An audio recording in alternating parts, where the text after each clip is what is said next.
राखी पर गोरी और काली बहन को अमीर भाई ने दी ड्रेस।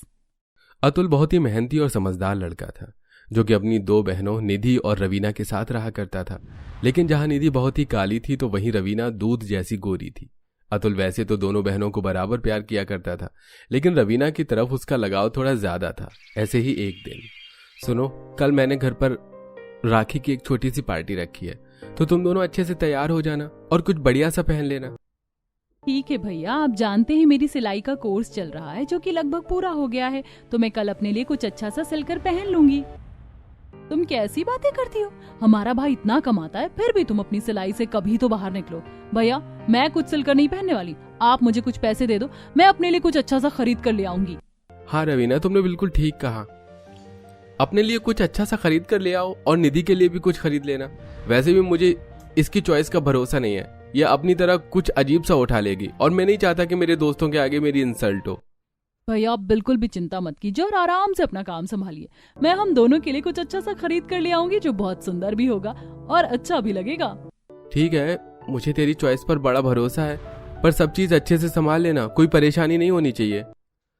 अतुल ये बोलकर चला जाता है, जिसके बाद में रवीना अतुल के दिए हुए पैसों से बाजार जाती है और अपनी बहन के लिए 2 ड्रेस लेकर आती है। वैसे तो वो ड्रेस बहुत सुंदर थी और रवीना जब उस ड्रेस को पहनती है तो वो उस पर जच भी बहुत रही थी, लेकिन निधि के रंग के हिसाब से वो ड्रेस बहुत बुरी थी और निधि पर वो बिल्कुल जच नहीं रही थी। निधि ने उसे पहनकर देखा और कहा, अरे ये क्या, ये ड्रेस तो मुझ पर बिल्कुल भी अच्छी नहीं लग रही है, लेकिन अगर मैंने अभी पहनने से मना कर दिया तो भैया को बुरा लगेगा, और रवीना भी इतने प्यार से मेरे लिए ड्रेस लेकर आई है, पहन ही लेती हूँ। अब अगले दिन निधि ने उस ड्रेस को पहन लिया। रवीना भी उस ड्रेस में बहुत ज्यादा सुंदर लग रही थी। थोड़ी देर में सब मेहमान आ गए। जहां रवीना बहुत सुंदर परी जैसी लग रही थी, तो वहीं निधि अपने काले रंग में उस ड्रेस के अंदर और भी ज्यादा बुरी लग रही थी। तभी अतुल की मैडम ने कहा, अतुल, ये क्या, तुम्हारी एक बहन तो किसी हीरोइन से कम नहीं लगती, लेकिन दूसरी बहन काम वाली से भी बुरी लगती है। उसे कपड़े पहनने का सेंस नहीं है क्या? उस पर ये रंग बिल्कुल नहीं जच रहा है। हाँ सॉरी, निधि को थोड़ा इन सब चीजों की समझ नहीं है, इसलिए उसे जो समझ में आता है वो पहन लेती है। लेकिन फिर भी काला होना गलत नहीं है, पर थोड़ा सा कपड़े पहनने का सेंस तो होना चाहिए ना। तुम्हारी बहन रवीना को तो देखो, कितनी बढ़िया लग रही है, जैसे कोई मॉडल हो। हर कोई अतुल की बहन रवीना की ही तारीफ कर रहा था और निधि की बुराई कर रहा था। यह सब देखकर निधि को बुरा लगता है और उसका दिल अंदर से टूट जाता है। तभी राखी का फंक्शन शुरू होता है। निधि और रवीना दोनों अतुल को राखी बांधती हैं। जहां रवीना ने स्टाइलिश राखी बांधी हुई थी, तो वहीं निधि सिंपल सा डोरा और सिंपल सी राखी लेकर आई थी। अतुल ने यह देखकर मन में कहा, निधि ने तो मेरी इंसल्ट करवा कर रखी हुई है, इसे जितना भी समझा लो कोई फर्क ही नहीं पड़ता है। कोई बात नहीं, अब क्या ही कर सकता हूं मैं। तभी अतुल उन दोनों के लिए लाए हुए तोहफे निकालता है। वो निधि के लिए एक बड़ा सा तोहफा लाया हुआ था और रवीना के लिए एक छोटा सा तोहफा लाया हुआ था। ये देखकर वहां आए हुए सब लोग और निधि और रवीना दोनों भी बहुत ज्यादा हैरान थे और रवीना ने मुंह बनाते हुए कहा, ये क्या भैया, आप इस निधि के लिए इतना बड़ा तोहफा लेकर आए और मेरे लिए छोटा सा तोहफा लेकर आए? आप मुझे प्यार नहीं करते क्या? रवीना, ऐसा क्यों बोलती हो? अभी तो तुमने तोहफा बाहर से देखा है और तुम ऐसा कह रही हो। भैया तो हम दोनों से ज्यादा प्यार करते हैं, तुम्हें ऐसा नहीं कहना चाहिए। हाँ, तुम तो ऐसा कहोगी ना क्योंकि तुम्हें बड़ा तोहफा जो मिला है। अरे मेरी प्यारी बहनों, पहले जरा अपना तोहफा खोलकर तो देख लो और उसके बाद में फैसला कर लेना कि मैंने किसको क्या तोहफा दिया है। अब दोनों ही बहनें अपने भाई का लाया हुआ राखी का तोहफा खोलकर देखती हैं, तो जहां निधि के तोहफे में एक सूट निकलता है जो सफेद रंग का था और बहुत सुंदर था, तो वहीं रवीना के तोहफे के अंदर आईफोन निकलता है, जिसे देखकर वो खुश हो जाती है। अरे वाह भैया, आप मेरे लिए मोबाइल लेकर आए और ये तो बहुत महंगा है, आप कितने अच्छे हैं, थैंक यू सो मच। और सॉरी, मैंने आपको बुरा बोला। भैया, मोबाइल तो मेरा भी पुराना हो गया है, मुझे भी तो मोबाइल चाहिए था, आप मेरे लिए भी मोबाइल ही ले आते, भले ही थोड़ा सस्ता ले आते। तू मोबाइल का क्या करेगी? वैसे भी तेरी कौन सी तस्वीर सुंदर आती है, तुझे फोन पर बात ही तो करनी होती है ना, तो अपने पुराने फोन से ही बात कर ले। निधि को ये बात सुनने के बाद में बुरा लगता है, लेकिन वो किसी तरह अपने आंसू रोक लेती है और उस दिन से अतुल को भी निधि से और भी कम लगाव हो जाता है। ऐसे ही कुछ दिन गुजरते हैं। अब अतुल अपनी बहन रवीना के लिए अच्छे अच्छे कपड़े और सामान लाता और रवीना अपना पुराना सामान निधि को दे दिया करती। यूं ही दिन गुजर रहे थे और एक दिन अतुल ने अपनी दोनों बहनों से आकर कहा, रवीना, तुम्हारे लिए बहुत अच्छे घर का रिश्ता आया है, वो लोग बहुत अमीर हैं और उन्होंने खुद चलकर तुम्हारा हाथ अपने घर के बेटे के लिए मांगा है। भैया अगर वो लोग अमीर हैं और लड़का सुंदर दिखता है तो मुझे शादी से कोई ऐतराज नहीं है। हाँ, लड़का भी बहुत सुंदर दिखता है और कमाता भी बहुत अच्छा है। कल वो लोग तुझे देखने के लिए आ रहे हैं तो कुछ अच्छा सा पहन लेना। वैसे तो मेरी बहन जो भी पहने सुंदर ही लगती है ना? भैया आप बिल्कुल भी चिंता मत कीजिए, मैं रवीना को बहुत अच्छे से सजा कर तैयार कर दूंगी कि लड़के वाले उसे देखते रह जाएंगे। तू तो रहने ही दे, ये जो भी पहने सुंदर ही लगेगी, तू अपना देख ले बस। इतना मेरी इज्जत रख लेना कि वो लोग तुझे देखकर घर की काम वाली न समझे। भैया आप क्यों चिंता करते हैं, मैं हूं ना, मैं कोशिश करूंगी कि ये कम से कम उन लोगों के सामने आए और अपना कोई बढ़िया सा सूट इसे दे दूंगी। ठीक है रवीना, बस सारी चीज अच्छे से संभाल लेना, बहुत अच्छे परिवार का रिश्ता है, मैं नहीं चाहता कि कुछ भी खराब हो। ऐसे ही अगला दिन आ जाता है और तभी मिताली अपने बेटे राज और राजीव के साथ अतुल के घर रवीना को देखने के लिए आती है।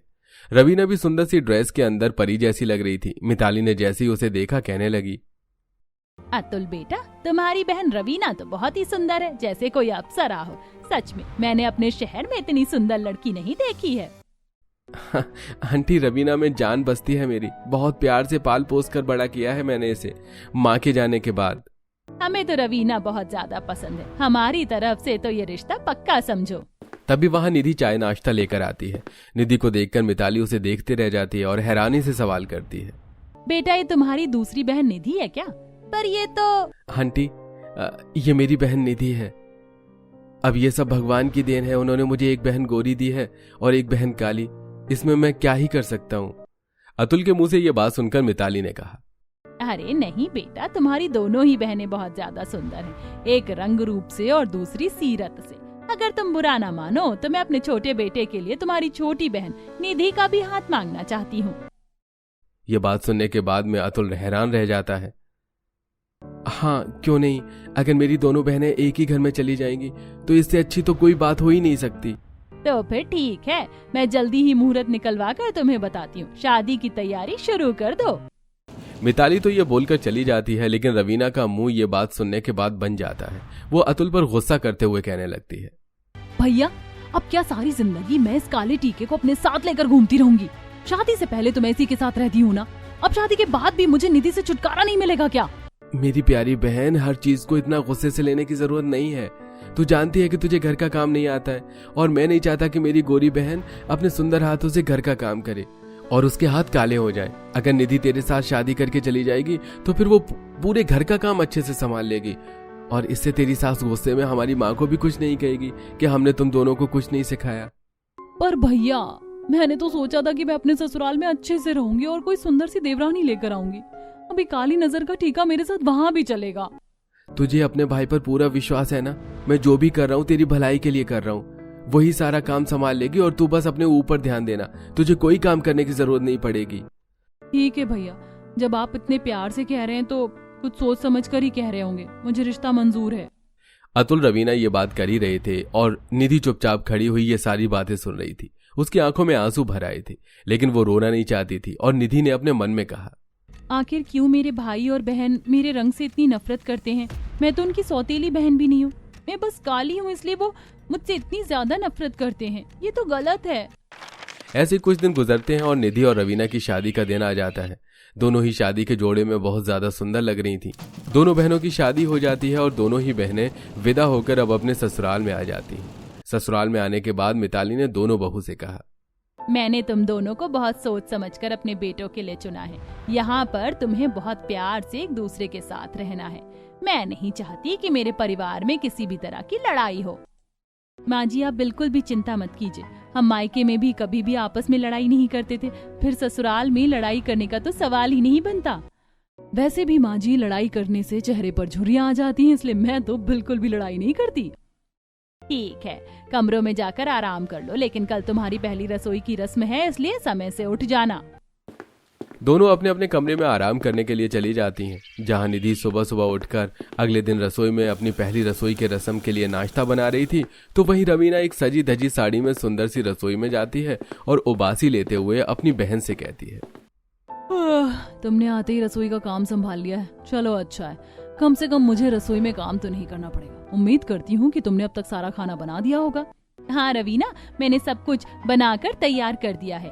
पोहे बना दिए हैं, छोले बना दिए हैं, बस कचौड़ियाँ बनाना रहता है। तुम कचौड़ियाँ बना दो, बस तलना है। पागल हो गई हो क्या? मैं यहाँ कचौड़ियाँ तलने के लिए नहीं आई हूँ। वैसे भी तुम रसोई का काम संभालोगी, इसीलिए इस शर्त पर मैंने इस घर में शादी के लिए हाँ किया था। और अगर कचौड़ी तलकर मैं जल गई, तुम तो वैसे भी काली हो, तुम जल भी जाओगी तो किसी को पता भी नहीं चलेगा। मैं ऐसा कुछ नहीं करने वाली, तुम बोलोगी तो मैं फ्रूट्स काट देती हूँ। ये बात सुनने के बाद में निधि को बुरा लगता है, लेकिन वो फिर भी किसी तरह बात को संभालती है और कहती है, ठीक है रवीना, तुम फ्रूट्स काट दो, कोई बात नहीं। लेकिन निधि और रवीना इस बात से अनजान थे कि पीछे खड़ी हुई मिताली ने उनकी सारी बातें सुन ली थी। अब मिताली रसोई में आती है और गुस्से में कहती है, रवीना, ये क्या तरीका है अपनी बहन से बात करने का? और तुम कचौड़ियाँ क्यों नहीं तल सकती? ये घर तुम दोनों का बराबर है, तो काम भी दोनों का बराबर होना चाहिए। फ्रूट्स मैं काट लूंगी, चुपचाप अभी कचौड़ियाँ तुम तैयार करोगी। पर माँ जी, बस बोल दिया तो बोल दिया, अब मुझे इस बारे में कोई बहस नहीं चाहिए। मैं यहाँ पर 2 बहनों को लेकर आई हूँ, तो वो बहनों जैसा प्यार तुम दोनों के बीच मुझे जिंदगी भर दिखना चाहिए। रवीना अपनी सास की यह बात सुनकर चिढ़ जाती है, लेकिन उस समय वो कुछ कह नहीं पाती और खुद ही कचौड़ियां तलने लगती है।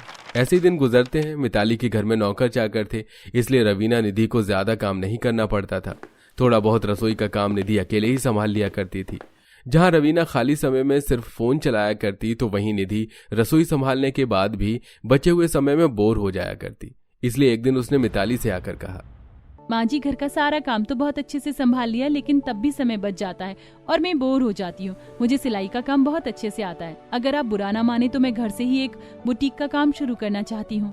अरे बहू, ये तो बहुत अच्छी बात है कि तुझ में कुछ करने का हुनर है। काश तेरी बहन में भी कुछ हुनर होता, तो उसे तो मैं बस उसका गोरा रंग देखकर उठा लाई।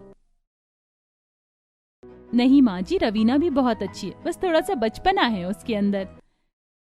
तो उससे छोटी है, लेकिन बचपना अभी भी उसमें है। खैर छोड़ सब बातें। अगर तू घर से कुछ काम करना चाहती है तो घर के बगल में ही एक दुकान खाली पड़ी है, तू वहाँ से अपना बुटीक डाल, मुझे कोई परेशानी नहीं है। निधि ये बात सुनकर खुश हो जाती है। मिताली निधि का बहुत अच्छे से ध्यान रखा करती, क्योंकि निधि ने अकेले ही पूरे घर को बहुत अच्छे से संभाला हुआ था। ऐसे ही एक दिन अतुल का कॉल रवीना के पास आता है और उसने कहा, सुन रवीना, कैसी है तू? और तेरे ससुराल में सब कुछ ठीक तो है ना? हाँ भैया, सब कुछ बहुत अच्छा है। हाँ, आपकी बात बिल्कुल ठीक थी। निधि ने अकेले ही पूरे घर को संभाल लिया, मुझे कोई काम नहीं करना पड़ता। अच्छा, ये सारी बातें छोड़, मैंने तुझे ये बताने के लिए कॉल किया है कि इस बार भी मैंने अपने घर पर राखी की पार्टी रखी है। पर तू तो जानती है कि पिछले साल निधि की वजह से मेरी कितनी इंसल्ट हुई थी, इसलिए मैं नहीं चाहता कि इस साल वो पार्टी में आए। अपनी सास से बात करके अकेली राखी की पार्टी में आ जाना।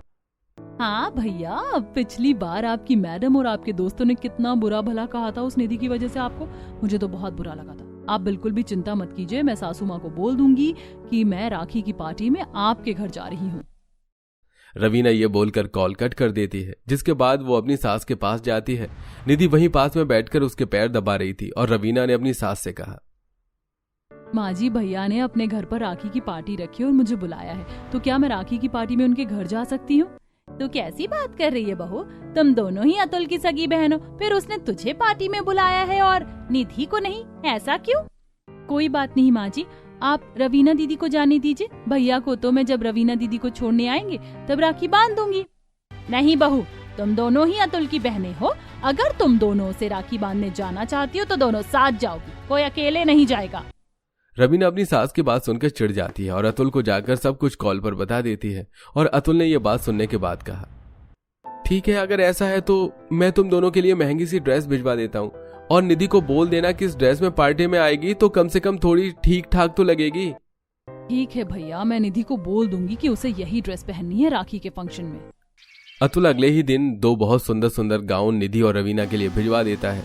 रवीना ने वो ड्रेस पहनकर देखी तो वो उसके टाइट थी और उसने कहा, रवीना, वैसे तो तू इस ड्रेस में किसी परी से कम नहीं लग रही। ड्रेस थोड़ी सी टाइट है, पर कोई बात नहीं, मैं डाइट करूंगी तो ठीक आ जाएगी। तो वहीं निधि ने भी उस ड्रेस को पहनकर कहा, अरे ये क्या, भैया ने तो बैकलेस ड्रेस भिजवाई है और मैं बैकलेस ड्रेस नहीं पहनती हूँ। कोई बात नहीं, अब उन्होंने इतनी प्यार से भिजवाई है तो मैं इसी ड्रेस को पहनूंगी। बस अपने बुटीक में पड़े हुए सामान से थोड़ा सा सजा दूंगी। ऐसे ही एक हफ्ता गुजर जाता है और राखी का फंक्शन आता है। दोनों ही बहनें राखी के लिए अच्छे से तैयारी करती हैं। जहां निधि ने अपने भाई के लिए नारियल, मिठाई, कलावा और सुंदर सी राखी खरीदी थी, तो वहीं रवीना अपने भाई के लिए चांदी की राखी खरीदती है। दोनों ही पार्टी में पहुंच जाते हैं, लेकिन आज निधि रवीना से ज्यादा सुंदर लग रही थी। उसके काले रंग पर भी उसके हाथों से बनी उसके भाई की ड्रेस में वो किसी परी से कम नहीं लग रही थी। तभी अतुल की मैडम की नजर उस पर पड़ी और उसने कहा, अतुल तुम्हारी छोटी बहन निधि तो बहुत ज्यादा सुंदर लग रही है, बल्कि रवीना को देखकर ऐसा लग रहा है कि वो कुछ ज्यादा ही दिखावा कर रही है। अरे नहीं मैडम, ऐसा कुछ नहीं है। शायद आज रवीना ने निधि को तैयार किया है, इसलिए ऐसा लग रहा होगा। अरे नहीं अतुल, सच में आज तेरी बहन निधि सच में कमाल की लग रही है। ऐसा लग रहा है जैसे ब्लैक ब्यूटी हो, सच में कोई मॉडल लग रही है। हर कोई सिर्फ निधि की ड्रेस की ही तारीफ कर रहा था। यह सब कुछ देखकर रवीना को भी जलन हो रही थी और उसने मन में कहा, हर कोई सिर्फ निधि की तारीफ कर रहा है, जबकि मैं ज्यादा सुंदर हूँ। कोई बात नहीं, जब ये सब लोग मेरी राखी देखेंगे तो मेरे दीवाने हो जाएंगे। थोड़ी देर में राखी का फंक्शन शुरू होता है। सबसे पहले निधि अतुल को राखी बांधती है। वो अतुल का तिलक करती है, उसके बाद उसे कलावा बांध देती है और फिर राखी बांधती है। इसके बाद आरती करती है और अतुल भी उसकी थाली में शगुन का लिफाफा रख देता है। वहीं रवीना की बारी आती है। रवीना अपने बैकलेस ड्रेस में जैसे ही अतुल को राखी बांधने के लिए चेयर पर बैठती है, तभी उसकी ड्रेस पीछे से फट जाती है। निधि की नजर उस पर पड़ जाती है। निधि उसके पीछे जाकर खड़ी हो जाती है और धीरे से कहती है, रवीना, तुम जल्दी से भाई के राखी बांध दो और उसके बाद मेरे साथ वॉशरूम में चलो, मैं तुम्हारी ड्रेस को ठीक कर देती हूँ। रवीना घबरा जाती है। वो अपने भाई को जल्दी में राखी बांधने लगती है तो राखी उसके हाथ से गिर जाती है। अतुल उसे राखी उठाकर दे देता है। उसकी राखी भले ही चांदी की थी, लेकिन उसमें निधि वाली बात नहीं थी। अब रवीना ने अपने भाई को जल्दबाजी में तिलक किया और उसके बाद राखी बांधकर लिफाफा लेकर खड़ी हो गई।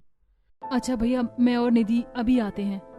निधि रवीना के साथ वॉशरूम में चली जाती है और उसके बाद अपने पर्स में पड़े हुए सुई धागे और कुछ राखियों से उसकी बैकलेस ड्रेस को पीछे से बहुत सुंदर सजा देती है। अब रवीना की ड्रेस देखने में बहुत ज्यादा सुंदर लग रही थी।